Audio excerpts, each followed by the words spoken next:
തൻ്റെ സ്വന്തം സുഹൃത്താകുന്ന തന്നേക്കാൾ പ്രായം കുറഞ്ഞ കുട്ടിയെ 5-6 ആളുകൾ ചേർന്ന് ക്രൂരമായി തല്ലി പരുവപ്പെടുത്തുന്നത്, ആത്മഹത്യകൾ വർദ്ധിച്ചുകൊണ്ടിരിക്കുന്നത്, മദ്യത്തിൻ്റെയും മയക്കുമരുന്നിൻ്റെയും ഉപയോഗം ക്രമാതീതമായി കൂടിക്കൊണ്ടിരിക്കുന്നത്, ഓരോ വർഷം ഓരോ ആഘോഷം കഴിയുമ്പോഴും കഴിഞ്ഞ വർഷത്തേക്കാൾ കുറഞ്ഞു എന്നല്ല മദ്യത്തിൻ്റെ കണക്ക് വരൽ, റിക്കാർഡ് ഭേദിച്ചു എന്നാണ്. എങ്ങോട്ടായി വർധനവ്? ഈ ഗ്രാഫ് എത്ര കുത്തനെ മുന്നോട്ട് പോണേ?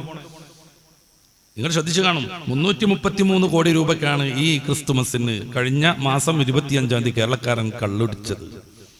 തൊട്ട് തലേന്നാൾ 282 കോടിക്കും. രണ്ടും കൂടെ ചേർക്കുമ്പോൾ ഏകദേശം 600 കോടി രൂപയായി. 2 ദിവസത്തിന് കേരളക്കാരൻ കുടിച്ചു തീർത്ത കള്ളിന്റെ കണക്കാണിത്. ഒന്നുകൂടെ ശ്രദ്ധിക്കണം, ഇത് ഔദ്യോഗികമായി ഗവൺമെന്റ് അവരുടെ ബിവറേജസ് കോർപ്പറേഷനിലൂടെ വിതരണം ചെയ്യുന്ന കള്ളേ ആയിട്ടുള്ളൂ. നേരെ മറിച്ച് നാടൻ വാറ്റുകളും ചെത്തിയിറക്കുന്നതും ഒന്നും ഇതിൽ പെട്ടിട്ടില്ല. ആഘോഷങ്ങളിൽ വ്യാപകമായി ഉപയോഗപ്പെടുന്ന ഒരു ദുശ്ശീലം വന്ന മയക്കുമരുന്നുകൾ ഇതിൽ പെട്ടിട്ടേയില്ല. അപ്പൊ ഇവരൊക്കെ സ്വപ്നം കാണുന്ന ഉട്ടോപ്പിയൻ രാജ്യത്ത് സംഭവിക്കാൻ പോകുന്നത് ഇതാണ്. ഇതുകൊണ്ടാണ് പരിശുദ്ധ മതം കുടുംബ ബന്ധത്തിന് വലിയ പ്രാധാന്യം നൽകുന്നത്. ഇപ്പോൾ കൂടുമ്പോൾ ഇമ്പമുണ്ടാകുന്നത് എന്ന് പറയുന്നതിനൊക്കെ പകരം പലപ്പോഴും നമ്മൾ കേൾക്കുന്നതാണ് അങ്ങനെ ഒരു പ്രയോഗം. കുടുംബ ഭൂകമ്പമാണ് കുടുംബം സൃഷ്ടിച്ചുകൊണ്ടിരിക്കുന്നത്.